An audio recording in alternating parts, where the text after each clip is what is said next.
Hi and welcome to another brand new lesson. ഇതും district executive officer അല്ലെങ്കിൽ additional district executive ഓഫീസറിന്റെ നാലാമത്തെ പാർട്ടായിട്ട് വരാൻ സാധ്യതയുള്ള ലേബർ ലോസ്. അപ്പൊ കഴിഞ്ഞ പരീക്ഷയിൽ നാലാമത്തെ പാർട്ടായിട്ട് തന്നെയാണ് ലേബർ ലോസ് വന്നത്. അപ്പൊ ലേബറുമായിട്ട് ബന്ധപ്പെട്ട എല്ലാ നിയമങ്ങളും നമ്മൾ ഇതിൽ പഠിക്കേണ്ടതായിട്ടുണ്ട്. അപ്പൊ നിങ്ങൾക്ക് ഇത് ഒന്ന് വ്യക്തമായിട്ട് എങ്ങനെയാണ് നമ്മുടെ ക്ലാസ്സുകൾ എന്ന് മനസ്സിലാക്കുന്നതിന് വേണ്ടിയിട്ട് ഈ ഒരു മോട്ടോർ ട്രാൻസ്പോർട്ട് വർക്കേഴ്സ് ആക്ട് 1961 ഇതിന്റെ ആദ്യത്തെ ഭാഗം ഞാൻ ഇതോടൊപ്പം കൂട്ടിച്ചേർക്കുന്നത്. അപ്പൊ എന്താണ് ഈ ഒരു മോട്ടോർ ട്രാൻസ്പോർട്ട് വർക്കേഴ്സ് ആക്ട് എന്നും അതിൽ നിന്ന് എങ്ങനെയൊക്കെയാണ് PSCക്ക് നമുക്ക് ചോദ്യങ്ങൾ വരാൻ സാധ്യത എന്നും ഒക്കെ നമുക്കൊന്ന് ഈ ലെസണിലൂടെ ചർച്ച ചെയ്യാം.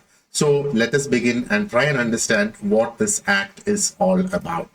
ഓക്കെ, അപ്പോ ഒരു പ്രത്യേക പശ്ചാത്തലത്തിലാണ് ഈ ഒരു നിയമം പ്രാബല്യത്തിൽ വരുന്നത്, അല്ലെങ്കിൽ ഈ ഒരു ആക്ട് പ്രാബല്യത്തിൽ വരുന്നത്. അതെന്താണ് എന്ന് നമുക്കൊന്ന് നോക്കാം. അപ്പൊ ഇത് നമുക്കിപ്പോ സ്ക്രീനിൽ കാണുന്നത് പോലെ 1961 നിലവിൽ വന്ന ഒരു ലാൻഡ് മാർക്ക് സ്റ്റാറ്റ്യൂട്ട് ആണ് എന്താ പറയേണ്ടത്, ഈ ഒരു മോട്ടോർ ട്രാൻസ്പോർട്ട് സെക്ടറിൽ ജോലി ചെയ്യുന്ന എംപ്ലോയീസിന്റെ അവരുടെ ആ ഒരു വർക്കിംഗ് കണ്ടീഷൻസ്, അവരുടെ ജീവിത നിലവാരം ഒക്കെ മെച്ചപ്പെടുത്തി കൊണ്ടുവരുന്നതിന് വേണ്ടിയിട്ട് വന്ന ഒരു നിയമം ആണ് ഇത്.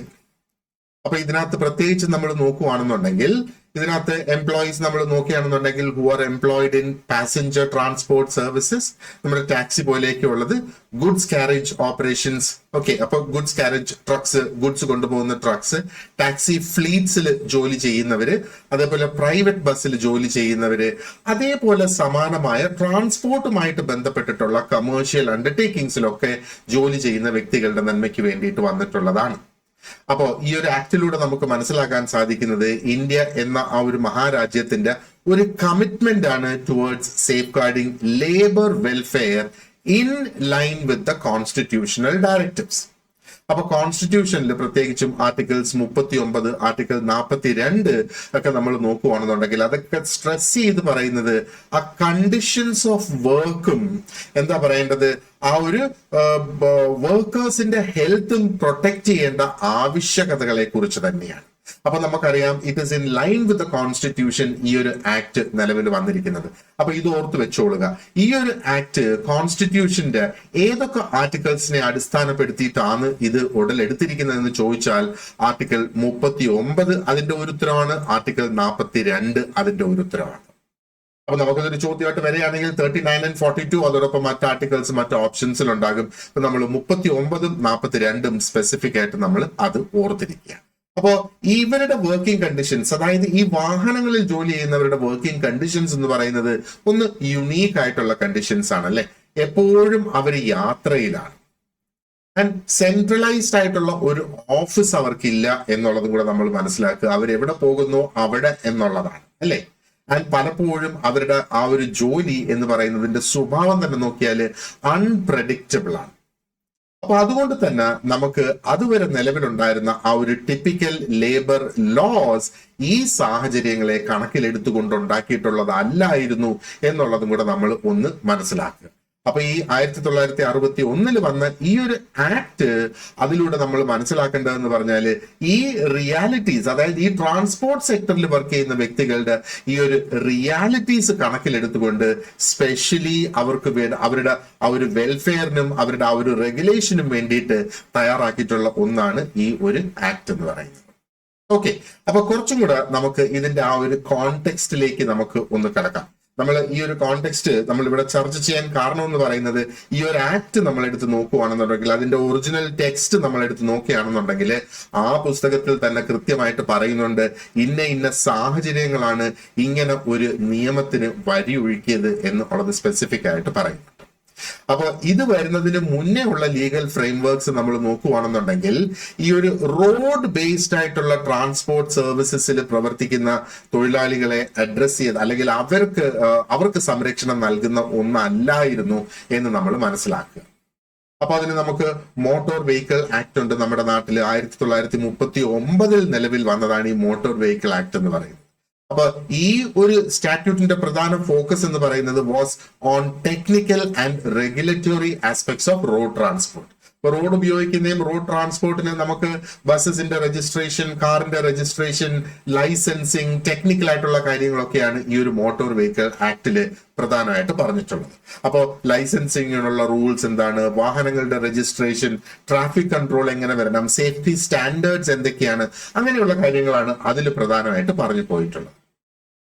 അതില് എന്താ പറയേണ്ടത്, ഈ ഡ്രൈവേഴ്സിന്റെയും കണ്ടക്ടേഴ്സിന്റെയും റോൾസ് അതിനകത്ത് ഡിഫൈൻ ചെയ്തിട്ടുണ്ടായിരുന്നു. ഈ മോട്ടോർ വെഹിക്കിൾ ആക്ട് നമ്മൾ നോക്കുകയാണെങ്കിൽ ഡ്രൈവറുടെ റോളാണ് എന്താണ്, കണ്ടക്ടറുടെ റോൾ എന്താണ് എന്നൊക്കെയുള്ള കാര്യങ്ങൾ കൃത്യമായിട്ട് അതിൽ പറയുന്നുണ്ട്. പക്ഷേ അവരുടെ എംപ്ലോയ്മെന്റ് കണ്ടീഷൻസ്, അവരുടെ വേജസ്, അവരുടെ വർക്കിംഗ് അവേഴ്സ് എന്തായിരിക്കണം, എന്തൊക്കെയാണ് അവർക്ക് കിട്ടേണ്ട വെൽഫെയർ ബെനിഫിറ്റ്സ് എന്നുള്ളത്, അതിനെക്കുറിച്ചൊന്നുമുള്ള യാതൊരു പരാമർശവും അതിലില്ലായിരുന്നു എന്നുള്ളത്. അപ്പോൾ ആ ഒരു മോട്ടോർ വെഹിക്കിൾ ആക്ട് നമ്മൾ നോക്കുകയാണെന്നുണ്ടെങ്കിൽ അതിന്റെ ഓറിയന്റേഷൻ എന്ന് പറയുന്നത് വാസ് മോർ അഡ്മിനിസ്ട്രേറ്റീവ്, അത് ലേബർ ഫോക്കസ്ഡ് അല്ലായിരുന്നു. പിന്നെ ഒരു പരാമർശം ഈ ഒരു ബുക്കിൽ നടത്തിയിരിക്കുന്നത് is about the factories act 1948 നിലവിൽ വന്നതാണ്. അപ്പൊ ഈ ഫാക്ടറീസ് ആക്ട് എന്ന് പറയുന്നത് എന്താ പറയേണ്ടത്, ഫാക്ടറിയിൽ പ്രവർത്തിക്കുന്ന തൊഴിലാളികളുടെ ആ ഒരു വെൽഫെയറിനുള്ള പ്രൊവിഷൻസ് അതിനകത്തുണ്ട്, സേഫ്റ്റി നോംസിനെ കുറിച്ച് അതിൽ ചർച്ച ചെയ്യുന്നുണ്ട്, അവരുടെ വർക്കിംഗ് അവേഴ്സിനെ കുറിച്ച് പറയുന്നുണ്ട്. പക്ഷേ എന്താ പറയേണ്ടത്, ആ ഒരു ഫാക്ടറീസ് ആക്ട് എന്ന് പറയുന്നത് മൊത്തം ബാധകമായത് ഫിക്സ്ഡ് ആയിട്ട് ഒരു സ്ഥലത്ത് നിന്ന് ജോലി ചെയ്യുന്ന വ്യക്തികൾക്ക് വേണ്ടിയിട്ടാണ്. ഒരു എൻക്ലോസ്ഡ് ആയിട്ടുള്ള ഒരു ബിൽഡിങ്ങിനുള്ളിൽ അല്ലെങ്കിൽ ഒരു പ്രൊമൈസസിനുള്ളിൽ നിന്ന് പ്രവർത്തിക്കുന്നവർക്ക് വേണ്ടിയുള്ളതായിരുന്നു ആ ഫാക്ടറീസ് ആക്ട് എന്ന് പറയുന്നത്. പക്ഷേ മോട്ടോർ ട്രാൻസ്പോർട്ട് വർക്ക് എന്ന് പറയുമ്പോഴത്തേക്ക് അതിന്റെ ഒരു സവിശേഷത തന്നെ അത് ഒരിടത്ത് നിന്നുകൊണ്ടുള്ള ഒരു പ്രവൃത്തി അല്ല, അത് ഇങ്ങനെ നീങ്ങിക്കൊണ്ടേയിരിക്കുന്ന ഒരു തരത്തിലുള്ള ഒരു ജോലിയാണ് എന്നുള്ളത് അല്ലെ. അപ്പൊ അത് എപ്പോഴും മൊബൈൽ ആയിട്ടുള്ള ഒരു ജോലിയാണ്, ഫീൽഡ് വർക്കിനെ ബേസ് ചെയ്തിട്ടുള്ള ഒരു ജോലിയാണ്. അപ്പൊ അങ്ങനെ വരുമ്പോഴത്തേക്ക് ഒരു ഫാക്ടറിയുടെ സ്കോപ്പിൽ അത് പെടില്ല എന്നുള്ളത്. അപ്പോഴും എന്താ പറയേണ്ടത്, ഈ ഒരു ട്രാൻസ്പോർട്ട് ലേബറിന്റെ എന്താ പറയണ്ട ഓൾമോസ്റ്റ് എല്ലാ സെക്ഷൻസിലുള്ള വ്യക്തികൾ എന്താ പറയണ്ട പ്രൊട്ടക്റ്റഡ് അല്ലായിരുന്നു എന്ന് വേണമെങ്കിൽ നമുക്ക് പറയാം. അപ്പൊ അതിന്റെ ഫലമായിട്ട് അവിടെ ഒരു വലിയ ഒരു ഗ്യാപ്പ് അവിടെ നിലവിൽ വന്നു എന്ന് വേണമെങ്കിൽ നമുക്ക് പറയാം. കാരണം ഇവിടുത്തെ ഈ ഒരു ട്രാൻസ്പോർട്ട് സെക്ടറിലെ വർക്കേഴ്സിന് നമ്മൾ നോക്കുകയാണെന്നുണ്ടെങ്കിൽ അവർക്ക് ഗ്യാരണ്ടീഡ് ആയിട്ടുള്ള ഒരു റെസ്റ്റ് കാലാവധി ഇല്ലായിരുന്നു. അവർക്ക് സേഫ് ആയിട്ടുള്ള വർക്കിംഗ് കണ്ടീഷൻസ് എന്താണ് എന്നുള്ളത് നിർവഹിച്ചിട്ടില്ലായിരുന്നു. ആൻഡ് എന്താ പറയേണ്ടത്, അവർക്ക് എത്ര മണിക്കൂറാണ് അവർ ജോലി ചെയ്യേണ്ടത്, അവർക്ക് എന്തൊക്കെ മെഡിക്കൽ സപ്പോർട്ട് കൊടുക്കണം, ആൻഡ് എന്താ പറയേണ്ടത് അവരുടെ വേജസിനും അവരുടെ ലീവിനും ഒക്കെയുള്ള ആ ഒരു ഫോർമൽ പ്രൊസീജിയേഴ്സ് ഒന്നും തന്നെ ഇല്ലായിരുന്നു എന്നുള്ളത്. ഈ ഒരു സെക്ടറില് കുട്ടികളെയും ആ ഒരു ടീനേജ് പ്രായക്കാരെയൊക്കെ എൻഗേജ് ചെയ്യുന്നത് വളരെ കോമൺ ആയിരുന്നു എന്നുള്ളതാണ്. കാരണം ഒരു സ്റ്റാൻഡേർഡൈസ്ഡ് ആയിട്ടുള്ള ഡോക്യുമെന്റേഷൻ ഇല്ലായിരുന്നു ഈ കുട്ടികളെയും ടീനേജേഴ്സിനെയൊക്കെ എക്സ്പ്ലോയിറ്റ് ചെയ്യുന്നത് തടയുന്നതിന് വേണ്ടിയിട്ട്. അങ്ങനെയാണ് എന്താ പറയേണ്ടത് ഒരു സ്പെസിഫിക് ആയിട്ടുള്ള ഒരു നിയമം ഇതിന് വേണം എന്നുള്ള ഒരു ആശയം തന്നെ ഉദിച്ചത് എന്ന് നമ്മൾ മനസ്സിലാക്കുക. കാരണം ഈ മോട്ടോർ ട്രാൻസ്പോർട്ട് വർക്ക് എന്ന് പറയുന്നത് ഇൻഡിപെൻഡൻസിന് ശേഷമുള്ള ഇന്ത്യയിൽ വളരെ പെട്ടെന്നാണ് അത് എക്സ്പാൻഡ് ചെയ്തത് എന്ന് വേണമെങ്കിൽ നമുക്ക് പറയാം. കാരണം നമ്മുടെ റോഡുകൾ ഡെവലപ്പ് ആകാനായിട്ട് തുടങ്ങി, നമ്മുടെ ആ ഒരു ഫ്രൈറ്റിന്റെ നീഡ്സ് നമുക്ക് കൂടുതലായിട്ട് വന്ന്, അതായത് സാധനങ്ങൾ ഒരു സ്ഥലത്ത് നിന്ന് മറ്റൊരു സ്ഥലത്തേക്ക് എത്തിക്കുക എന്നുള്ള ആ ഒരു ആവശ്യകത നമുക്ക് കൂടുതലായിട്ട് വന്ന്, ആൻഡ് ആ ഒരു പാസഞ്ചേഴ്സിനെ, യാത്രക്കാരെ ഒരു സ്ഥലത്ത് നിന്ന് മറ്റു സ്ഥലത്തേക്ക് കൊണ്ടുപോവുക എന്നുള്ള മൊബിലിറ്റി ആവശ്യങ്ങളും വർദ്ധിച്ചു എന്നുള്ളത് നമുക്ക് കാണാം. അപ്പോ ഈ ഒരു എക്സ്പാൻഷൻ എന്താ പറയേണ്ടത് വന്നപ്പോഴത്തേക്ക് ഒരുപാടധികം കൺസേൺസും അതിനോടൊപ്പം തന്നെ വന്നു എന്നുള്ളതാണ്. ഒന്ന്, ഈ ഒരുപാട് നേരം നമ്മൾ ഇരുന്ന് തുടർച്ചയായിട്ട് ഡ്രൈവ് ചെയ്താൽ ഫാറ്റിഗ്ഡ് ആയി പോകും, ക്ഷീണിച്ചു പോകും. അതിനെ നമ്മൾ എങ്ങനെ പരിഹരിക്കും? എന്തെങ്കിലും ഒരു തരത്തിലുള്ള ഒരു നിയമം ഉണ്ടോ അവർ ഇത്ര മണിക്കൂറേ ജോലി ചെയ്യാവുള്ളൂ എന്നുള്ളത്? മാത്രമല്ല ഒരുപാടധികം പൊല്യൂഷന് എക്സ്പോസ്ഡ് ആകുന്ന വ്യക്തികളാണ് ഇത് അല്ലെ. അന്നത്തെ ആ കാലത്തൊന്ന് ആലോചിച്ച് നോക്കുക, നമുക്ക് ഇന്നുള്ളത് പോലെയുള്ള പൊല്യൂഷൻ നോംസ് ഒന്നും അന്ന് നമുക്ക് ഇല്ല എന്ന് വേണമെങ്കിൽ പറയാം. ഒരു കൃത്യമായ ഷിഫ്റ്റ് അവരുടെ വർക്കിംഗ് പാറ്റേണിൽ ഇല്ല അല്ലെ. അവർക്ക് ആവശ്യത്തിനുള്ള വെൽഫെയർ സൗകര്യങ്ങളില്ല, ആൻഡ് അവരുടെ ജോലിക്ക് യാതൊരു തരത്തിലുള്ള ഒരു സ്ഥിരതയും ഇല്ലായിരുന്നു എന്നുള്ളതാണ്. അപ്പൊ ഇങ്ങനെയുള്ള ഒരുപാടധികം ചാലഞ്ചസിനെ കൈകാര്യം ചെയ്യുന്നതിന് വേണ്ടിയിട്ട് വി നീഡഡ് എന്താ പറയേണ്ടത്, ആ ഒരു സ്പെസിഫിക് ആയിട്ടുള്ള ഒരു നിയമം വളരെയധികം ആവശ്യമായിട്ട് വന്ന് ഈ യാത്ര ചെയ്ത് ജോലി ചെയ്യുന്നത് ഡ്രൈവർമാരാണല്ലോ അങ്ങനെ യാത്ര ചെയ്ത് ജോലി ചെയ്യുന്നത്. അപ്പൊ അതിനകത്ത് ഈ ട്രാൻസ്പോർട്ട് വർക്കേഴ്സ് ഫേസ് ചെയ്തിരുന്ന ആ ഒരു ഡേഞ്ചേഴ്സ് നമ്മൾ നോക്കുകയാണെന്നുണ്ടെങ്കിൽ അത് ഫാക്ടറി സെറ്റിംഗ്സിലോ മറ്റേതെങ്കിലും സെറ്റിംഗിൽ വർക്ക് ചെയ്യുന്ന ആൾക്കാർ ഫേസ് ചെയ്യുന്ന തരത്തിലുള്ളതല്ല എന്നുള്ളതാണ്. നമ്മളിവിടെ നോക്കുകയാണെങ്കിൽ ഒന്ന് വളരെ ലോങ് ആയിട്ടുള്ള അൺസേർട്ടൻ ആയിട്ടുള്ള അവേഴ്സ് അവർ ജോലി ചെയ്യണം. പലപ്പോഴും നൈറ്റ് ഷിഫ്റ്റും അവർ ജോലി ചെയ്യേണ്ടതായിട്ട് വരും. കാരണം ട്രാഫിക് കണ്ടീഷൻസ് നമ്മുടെ നാട്ടിൽ നോക്കുക, ഒരു സ്ഥലത്ത് നിന്ന് മറ്റു സ്ഥലത്തേക്ക് എത്താനായിട്ടുള്ള ആ ഒരു റൂട്ടിന്റെ ഒരു ഡിസ്റ്റൻസ് ഒന്ന് ആലോചിച്ച് നോക്കുക, റൂട്ടിന്റെ കണ്ടീഷൻസ് ഒന്ന് ആലോചിച്ച് നോക്കുക. പലപ്പോഴും നൈറ്റ് ഷിഫ്റ്റും സ്പ്ലിറ്റ് ഷിഫ്റ്റും ഒക്കെ അവർ ചെയ്യേണ്ടതായിട്ട് വരുന്നു. അപ്പോൾ ഒരുപാടധികം റോഡ് ആക്സിഡന്റ്സ് ഉണ്ടാകുന്ന നമ്മുടെ രാജ്യത്ത് തന്നെ നോക്കുകയാണെന്നുണ്ടെങ്കിൽ പല ഭാഗത്തും പല എക്സ്ട്രീം ആയിട്ടുള്ള ക്ലൈമറ്റിക് കണ്ടീഷൻസ് നമുക്ക് കാണാം. ചിലയിടത്ത് അമിതമായ ചൂടാണെങ്കിൽ ചിലയിടത്ത് ഭയങ്കരമായ തണുപ്പ്, ചിലപ്പോൾ അതിഭയങ്കരമായ മഴ ഉള്ള സ്ഥലങ്ങളായിരിക്കാം. വളരെയധികം ശബ്ദമുണ്ടാക്കുന്ന വാഹനങ്ങൾ, നോയിസ് പൊല്യൂഷൻ ഉണ്ട്. വാഹനങ്ങളിൽ നിന്ന് വരുന്ന എമിഷൻസ് തന്നെ ഇവർക്കൊരു ഹസാർഡായിട്ട് മാറുന്നു എന്നുള്ളത് ഈ അടുത്ത കാലം വരെയും പരിഹരിക്കപ്പെടാതിരുന്ന അല്ലെങ്കിൽ ഇപ്പോഴും പൂർണ്ണമായും പരിഹരിച്ചിട്ടില്ലാത്ത വലിയൊരു പ്രശ്നമാണ് ഈ മോട്ടോർ ട്രാൻസ്പോർട്ട് തൊഴിലാളികൾക്ക് ആവശ്യത്തിനുള്ള റെസ്റ്റ് റൂംസ് അവൈലബിൾ അല്ല എന്നുള്ളത്, അവർക്ക് ഭക്ഷണം കഴിക്കുന്നതിനുള്ള ക്യാൻറ്റീൻസ് അവൈലബിൾ അല്ല എന്നുള്ളത്. ആൻഡ് എന്തെങ്കിലും തരത്തിലുള്ള ഒരു റിമോട്ട് ഏരിയയിൽ വെച്ച് ഒരു ഫസ്റ്റ് എയ്ഡ് ആവശ്യമായി വന്നാൽ എന്താണ് അവരുടെ കയ്യിലുള്ള ഒരു ഓപ്ഷൻ എന്ന് പറയുന്നത് അല്ലേ? ഇനി ഒരു എന്താ പറയേണ്ടത്, ഈ അവരുടെ ജോലിയുടെ അറേഞ്ച്മെന്റ്സ് തന്നെ നോക്കുവാണെന്നുണ്ടെങ്കിൽ ഒരു സ്ഥിരത ഇല്ലാത്തതായിരുന്നു എന്നുള്ളത്. ഒരുപാട് പേര് എങ്ങനെയെങ്കിലും ഒരു വാഹനത്തിന്റെ ഡ്രൈവർ ആകാനായിട്ട് പഠിക്കണം അല്ലെങ്കിൽ ഒരു ഡ്രൈവർ ആകണം എന്ന് വളരെ ചെറിയ പ്രായത്തിലെ ആഗ്രഹം വെച്ച് പുലർത്തുന്ന കുട്ടികളുണ്ട്. ഈ കുട്ടികളെ മുതലെടുക്കാനായിട്ട് തുടങ്ങി ഈ വാഹനങ്ങളിൽ ഹെൽപ്പർ ആയിട്ട് കൊണ്ടുവന്ന് അങ്ങനെയാണ് ഒരുപാട് പേര് ഡ്രൈവേഴ്സ് ആയിട്ടുള്ളത്. പക്ഷെ ഹെൽപ്പർ ആയിട്ട് ജോലി ചെയ്യുമ്പോൾ മിക്കവാറും അവർക്ക് എന്താ പറയേണ്ടത്, ശമ്പളം പോലും ഉണ്ടാകില്ല എന്നുള്ള ഒരു സാഹചര്യമാണ് നമ്മൾ മനസ്സിലാക്കേണ്ടത്. അപ്പൊ ഇത്രയും ഈ റിസ്കി ആയിട്ടുള്ള കണ്ടീഷൻസ്, അവരുടെ ഫിസിക്കൽ ഹെൽത്തിന് പ്രശ്നമാണ്, മെന്റൽ വെൽബീയിങ്ങിന് പ്രോബ്ലം ആയിട്ട് ഇവിടെ വരുന്നുണ്ട്, അവർക്ക് പ്രൊഫഷന് ഒരു സ്റ്റെബിലിറ്റി ഇല്ല എന്നൊക്കെ പറയുമ്പോഴത്തേക്ക് എന്താ പറയേണ്ടത്, ഒരു ഒരു ഒരു വെൽഫെയർ ഓറിയന്റഡ് ആയിട്ടുള്ള ഒരു ലീഗൽ ഫ്രെയിംവർക്ക് ആണ് അതിന്റെ ആ ഒരു പരിഹാരം. മനുഷ്യത്വപരമായ ആ ഒരു സ്റ്റാൻഡേർഡ്സിൽ അവർക്ക് ജോലി ചെയ്യാനായിട്ട് സാധിക്കണം എന്നൊക്കെയുള്ളതാണ് ഇതിനൊരു പരിഹാരം എന്ന് എന്താ പറയേണ്ടത് അന്ന് കണ്ടത്. അങ്ങനെയാണ് ഒരു വെൽഫെയർ സെൻട്രിക് ആയിട്ടുള്ള ഒരു ലെജിസ്ലേഷൻ ഈ പ്രശ്നങ്ങൾക്കൊരു പരിഹാരം എന്ന നിലയിൽ വന്നത് എന്ന് വേണമെങ്കിൽ നമുക്ക് പറയാം. അങ്ങനെയാണ് 1961 മോട്ടോർ ട്രാൻസ്പോർട്ട് ആക്ട് നിലവിൽ വരുന്നത്. അതൊരു ഡെഡിക്കേറ്റഡ് ആയിട്ടുള്ള ഒരു വെൽഫെയർ സ്റ്റാറ്റ്യൂട്ട് ആണ്.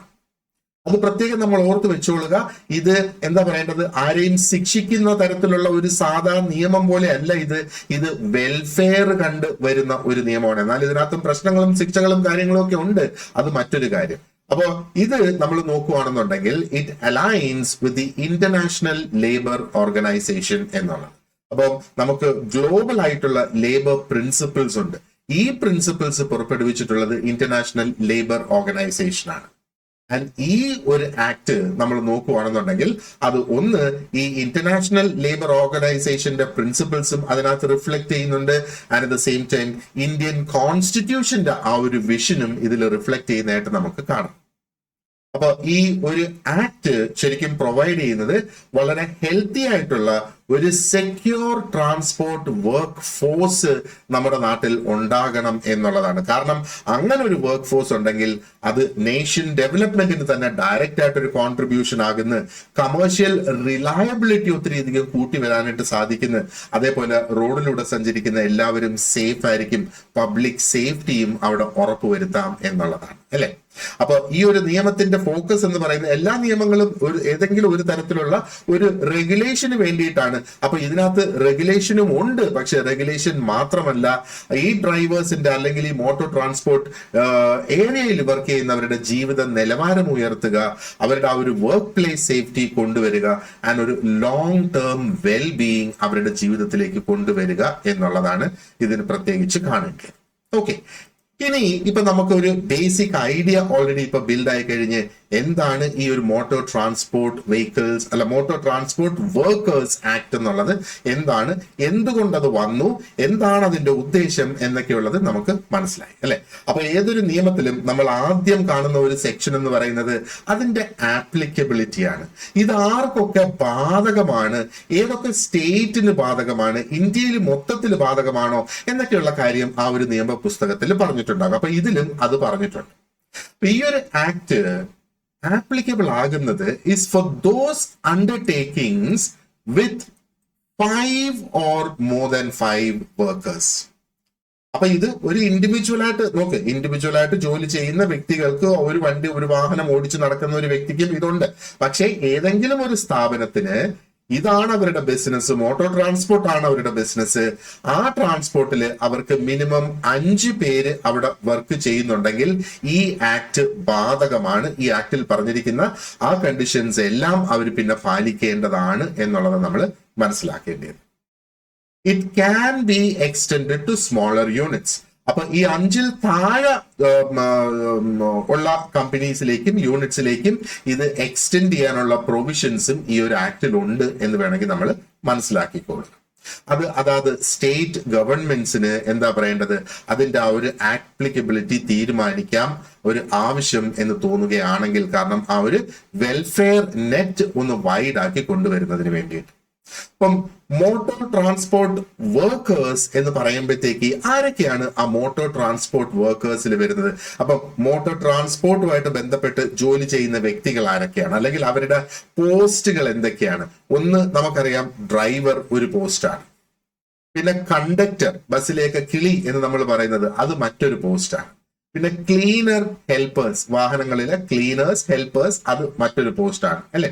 അതേപോലെ മെക്കാനിക്കും റിപ്പയർ ചെയ്യുന്ന സ്റ്റാഫുകളും, അതേപോലെ ഇപ്പം എന്താ പറയേണ്ടത്, ഒരു ബുക്കിംഗ് ഓഫീസ് ഉണ്ടെങ്കിൽ അവിടുത്തെ ബുക്കിംഗ് ക്ലർക്ക്, അവിടെ പ്രവർത്തിക്കുന്ന കാഷ്യേഴ്സ്, ഇതിനുള്ള ടൈം കീപ്പേഴ്സ് ഉണ്ട്. ടൈം കീപ്പേഴ്സ് എന്ന് പറയുമ്പോഴത്തേക്ക് എന്താണ്, ഒരു ബസ് എത്ര സമയത്ത് അത് ഒരു സ്ഥലത്ത് നിന്ന് ഒരു സ്ഥലത്തെത്തി, അല്ലെങ്കിൽ ഒരു കമ്പനിക്ക് വേണമെങ്കിൽ ട്രാക്ക് ചെയ്യാം ഒരു വാഹനം ഒരിടത്ത് നിന്ന് തുടങ്ങിയിട്ട് അടുത്ത എത്ര സമയത്ത് കൊണ്ടെത്തി. ഇന്നത്തെ കാലത്ത് GPS ഉപയോഗിക്കുന്നത് അത് ട്രാക്ക് ചെയ്യാനായിട്ട്.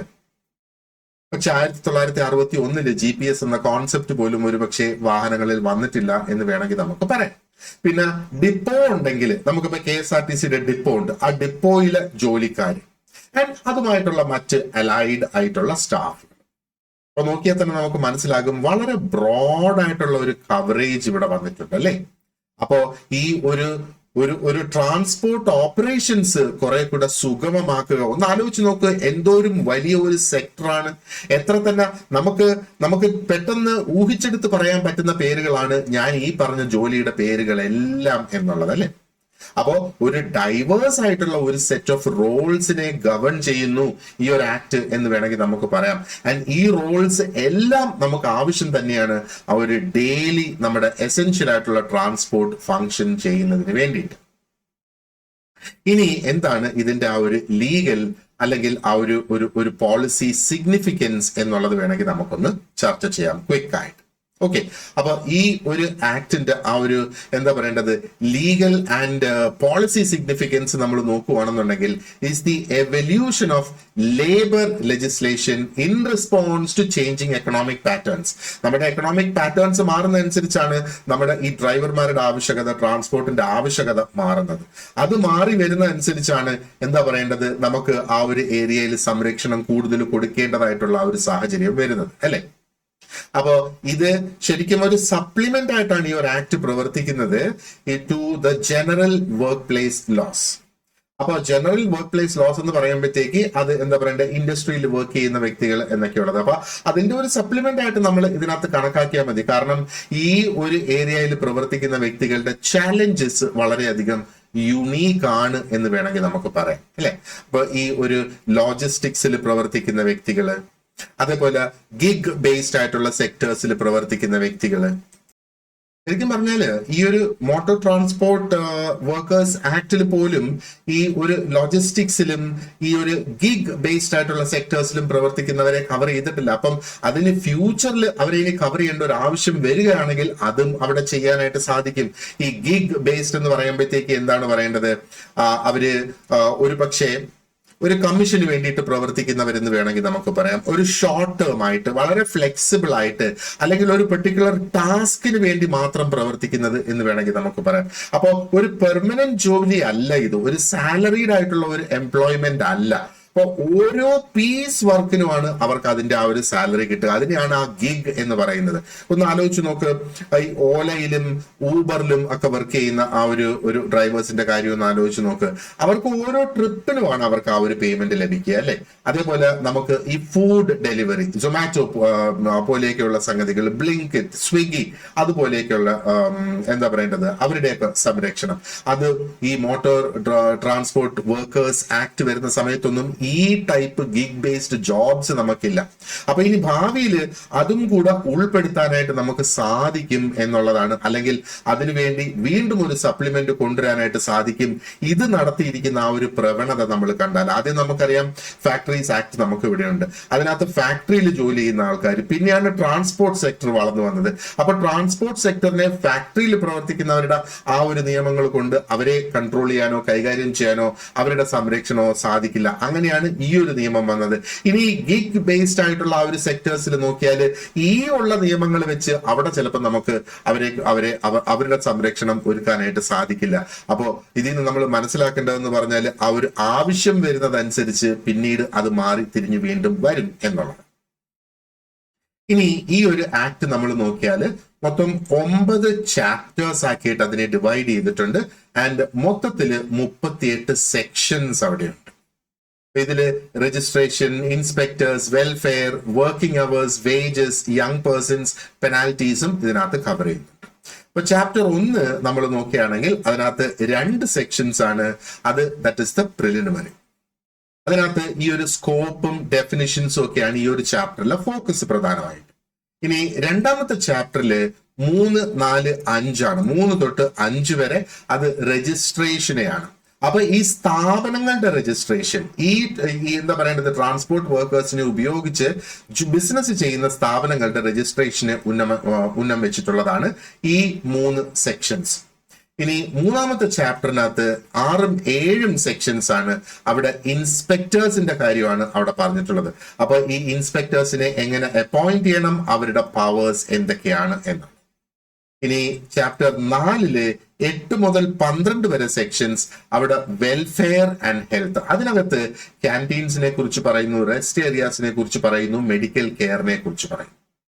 ഇനി ചാപ്റ്റർ 5 സെക്ഷൻസ് 13 മുതൽ 20 വരെയാണ്. അവിടെ വർക്കിംഗ് കണ്ടീഷൻസ് ആണ് പ്രത്യേകിച്ചും പറയുന്നത്. അപ്പൊ അതിൽ എത്ര മണിക്കൂർ അവർ ജോലി ചെയ്യണം, അവർക്ക് ഓവർ ടൈം എങ്ങനെയാണ് ചെയ്യേണ്ടത്, ഓവർ ടൈമിന്റെ കൂലി എങ്ങനെയാണ് കൂട്ടേണ്ടത്, അതേപോലെ അവർക്ക് ലഭിക്കേണ്ട ഇന്റർവെൽസ്, ഇടവേളകൾ എങ്ങനെയാണ്. ഇനി ചാപ്റ്റർ 6 നോക്കിയാൽ സെക്ഷൻസ് 21 മുതൽ 24 വരെ യങ് പേഴ്സൺസ് ആണ് ശരിക്കും അതിന്റെ ആ ഒരു ടൈറ്റിൽ എന്ന് പറയുന്നത്. അപ്പൊ ഞാൻ നേരത്തെ പറഞ്ഞിരുന്നു ഈ കുട്ടികളെയും അഡോളസെന്റ് ആയിട്ടുള്ള ലേബേഴ്സിനെയും ഇതിനകത്ത് ഒരുപാടധികം ഉപയോഗിച്ചിരുന്നു.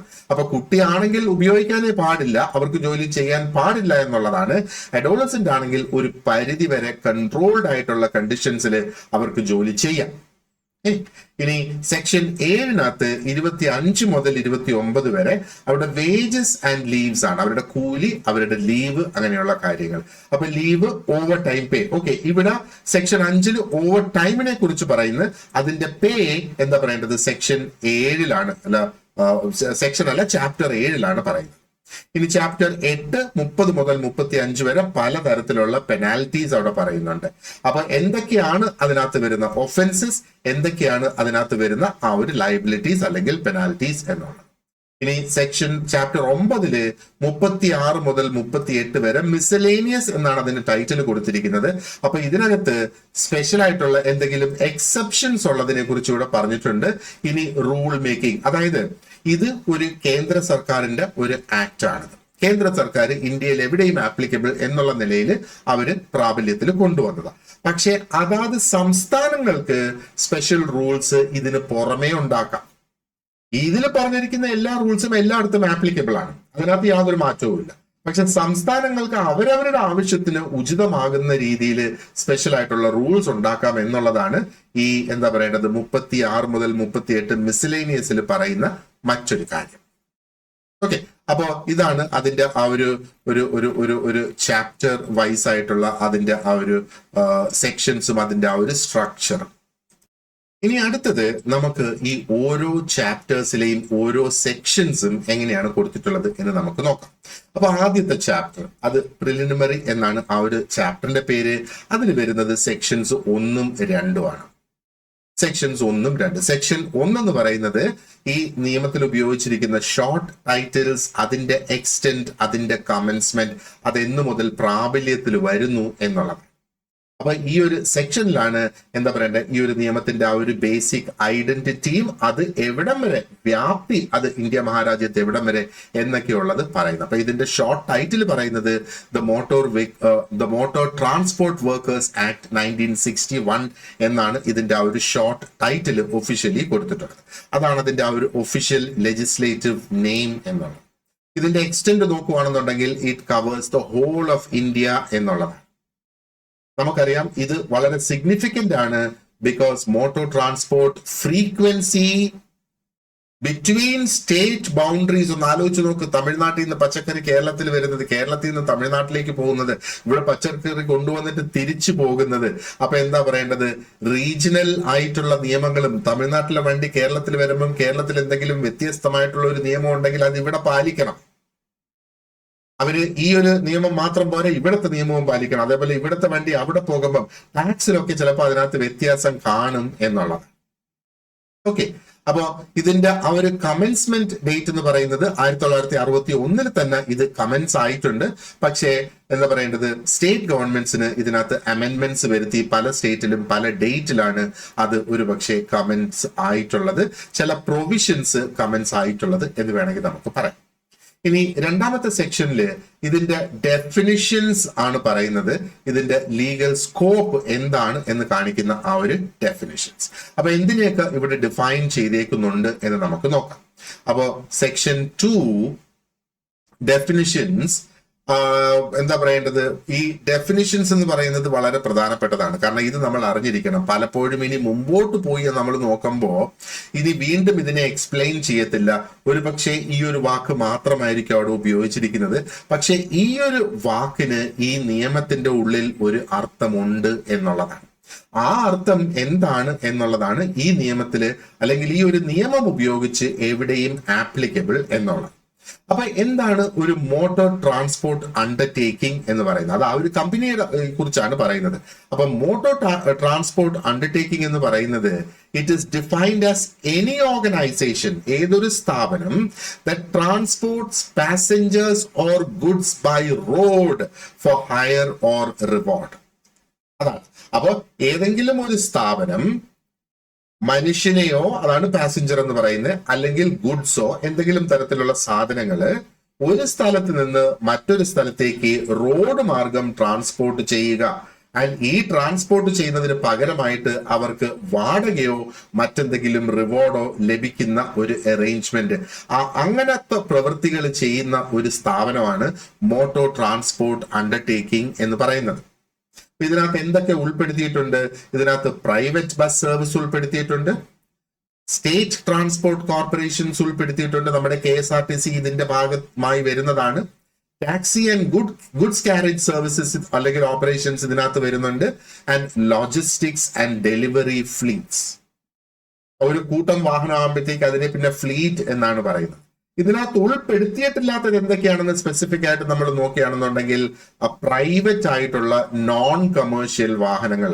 പ്രൈവറ്റ് ആയിട്ടുള്ള നോൺ കമേഴ്ഷ്യൽ വാഹനങ്ങൾ എന്ന് പറഞ്ഞാൽ നിങ്ങളും ഞാനും ഒക്കെ പ്രൈവറ്റ് ആയിട്ട് നമ്മൾ എവിടെയെങ്കിലും പോകാനായിട്ട് നമ്മുടെ സ്വന്തം ആവശ്യത്തിന് വാങ്ങി വെച്ചിരിക്കുന്ന ഒരു കാർ അല്ലെങ്കിൽ ഒരു ബൈക്ക്, അങ്ങനെയുള്ള സംഗതികൾ ഇതിൽ വരുന്നില്ല. ഇതിനെ എക്സ്ക്ലൂഡ് ചെയ്തിരിക്കുകയാണ്. Okay, and entities without designated employees in defined Rolls.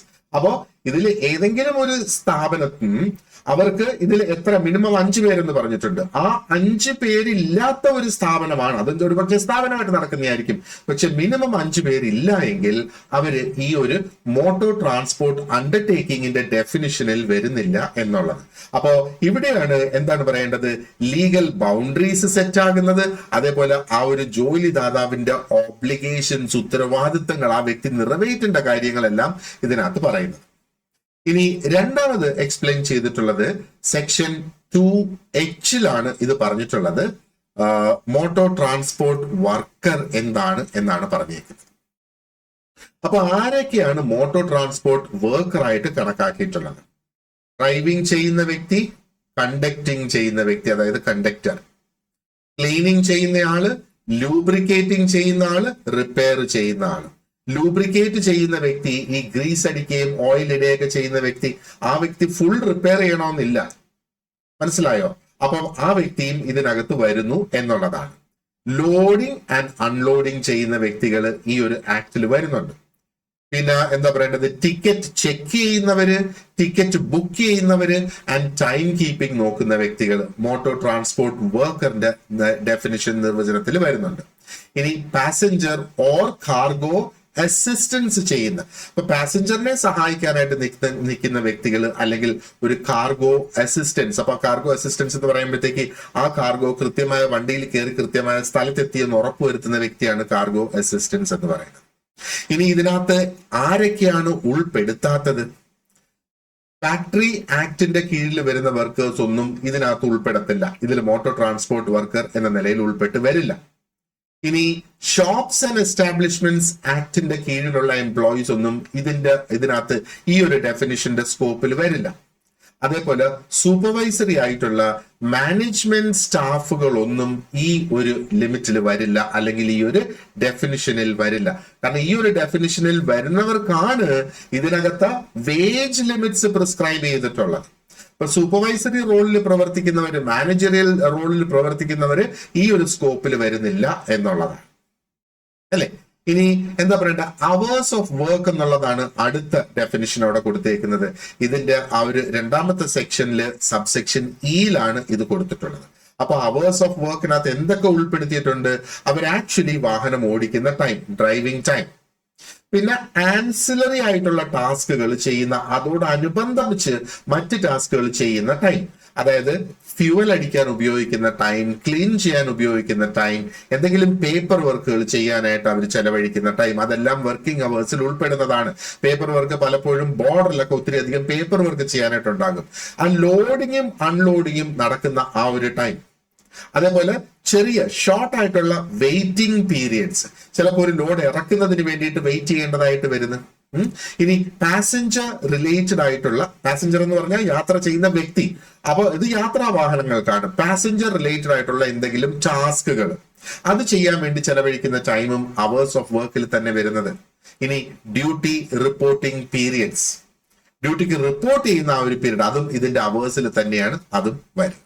Okay, ഇനി അടുത്തത് ചൈൽഡിന്റെയും അഡോളസെന്റിന്റെയും ഡെഫിനിഷൻ ആണ് കൊടുത്തിട്ടുള്ളത്. ഒരു അഡോളസെന്റ് എന്ന് ഇവിടെ പറയുന്നത് 15 മുതൽ 18 വയസ്സ് വരെ പ്രായമുള്ള വ്യക്തി. ഓർക്കുക, ഇത് ഈ ഒരു നിയമത്തിന് മാത്രമാണ് ഇത് ബാധകം. ഓക്കെ, ഇവിടെ ഒരു ചൈൽഡ് എന്ന് പറയുന്നത് 15 വയസ്സിൽ താഴെയുള്ള വ്യക്തിനെയാണ് ഈ ഒരു ആക്ടില് ചൈൽഡ് എന്ന് പറയുന്നത്. ഇവിടെ കൺഫ്യൂഷൻ വരരുത്. കാരണം നമ്മളിപ്പം BNS നോക്കിയിരുന്നാലും, ഇനി അതുമല്ല നമ്മള് കുട്ടികൾക്ക് വേണ്ടിയിട്ടുള്ള പോക്സോ പോലെയൊക്കെയുള്ള ആക്ടുകൾ നമ്മൾ നോക്കിയിരുന്നാലും 18 വയസ്സ് വരെ ആ വ്യക്തി കുട്ടിയായിട്ടാണ് കണക്കാക്കപ്പെടുന്നത്. കാരണം അത് കുട്ടികൾക്കെതിരെ അതിക്രമം ചെയ്യുന്നതാണ്. ഇത് കുട്ടികളുടെ ജോലിയെ നിയന്ത്രിക്കുന്നതാണ്. അപ്പൊ 15 വയസ്സിൽ താഴെയുള്ള ഒരു വ്യക്തിയാണെങ്കിൽ അവൻ കുട്ടിയാണ്. ഒരു തരത്തിലുള്ള ജോലിയും അവനെ കൊണ്ട് ചെയ്യിപ്പിക്കാൻ പാടില്ല എന്നുള്ളതാണ്. അതാണ് ചിൽഡ്രൻ എന്ന് പറയുന്നത്. 15 മുതൽ 18 വയസ്സ് വരെയുള്ളവര് അഡോളസെന്റ് ആണ്. അവർക്ക് ജോലി ചെയ്യാം, പ്രൊവൈഡഡ് അവർക്കൊരു ഫിറ്റ്നസ് സർട്ടിഫിക്കറ്റ് വേണം. അവർക്ക് ഒരു അഡൾട്ട് ആയിട്ടുള്ള വ്യക്തി ജോലി ചെയ്യുന്ന അത്രയും മണിക്കൂർ അവർക്ക് ജോലി ചെയ്യാനായിട്ട് പാടില്ല. നമ്മളിപ്പോ ഡെഫിനിഷൻസ് ആണ് നോക്കുന്നത്. ഇനി ആ സെക്ഷൻസിലേക്ക് പോയി എന്താണ് മണിക്കൂറുകൾ, എന്താണ് വേജസ്, അത് നമ്മൾ പ്രത്യേകം വേറെ നോക്കും. ആൻഡ് ഈ അഡോളസെന്റ്സ് ആയിട്ടുള്ളവരെ കൊണ്ട് നൈറ്റ് ഷിഫ്റ്റും ചെയ്യിപ്പിക്കാനായിട്ട് പാടില്ല. അപ്പൊ ഇന്റർനാഷണൽ ചൈൽഡ് ലേബർ നോംസിനെയൊക്കെ അടിസ്ഥാനപ്പെടുത്തി അല്ലെങ്കിൽ അതുമായിട്ട് മാച്ച് ചെയ്യത്തക്ക രീതിയിലാണ് ഇതിലെയും സെക്ഷൻസ് വന്നിരിക്കുന്നത്. ഇനി ഇൻസ്പെക്ടർ എന്ന് പറഞ്ഞ് ഡിഫൈൻ ചെയ്തേക്കുന്നത് ആരാണ്?